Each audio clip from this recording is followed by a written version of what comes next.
Hi అండి, పునుగులతో పల్లీ చట్నీ ఒకసారి ట్రై చేయండి. చాలా బాగుంటుంది. డిఫరెంట్ స్టైల్లో మీకు పల్లీ చట్నీ చూపిస్తున్నాను. పెనంలో ఒక స్పూన్ ఆయిల్ వేసుకొని అందులో ఒక కప్పు పల్లీలు వేసుకోవాలి. ఇవి లో ఫ్లేమ్లోనే వేపుకోవాలి. ఇందులోనే ఒక స్పూన్ ధనియాలు, 5-6 ఎండుమిర్చి కూడా వేసుకొని వేపుకోవాలండి. ఇందులోనే ఒక స్పూన్ శనగపప్పు, 4-5 వెల్లుల్లి రెబ్బలు కూడా వేసుకొని వేపుకోవాలి. ఇందులోనే కట్ చేసి పెట్టుకున్న ఉల్లిపాయ ముక్కలు, అలాగే కొద్దిగా జీలకర్ర కూడా వేసి వేపుకోవాలి. ఇవన్నీ కూడా ఒకదాని తర్వాత సన్నని మంట మీద వేపుకోవాలి. ఇందులోనే కొద్దిగా చింతపండు కూడా వేసి వేపుకోవాలి. ఇప్పుడు స్టవ్ ఆఫ్ చేసి కొద్దిగా కొత్తిమీర కూడా వేసి ఈ హీట్లోనే కొద్దిగా వేపుకోవాలి. ఈ పల్లి మిశ్రమం అంతా చల్లారాక మిక్సీలో వేసుకొని కొద్దిగా ఉప్పు కూడా యాడ్ చేసుకొని కొద్దిగా వాటర్తో మనము పల్లి చట్నీ అనేది మిక్సీ చేసుకోవాలండి.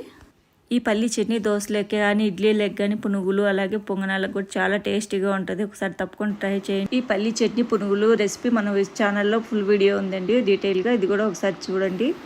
మరిన్ని వీడియోల కోసం ఛానల్ సబ్స్క్రైబ్ చేయండి, అలాగే లైక్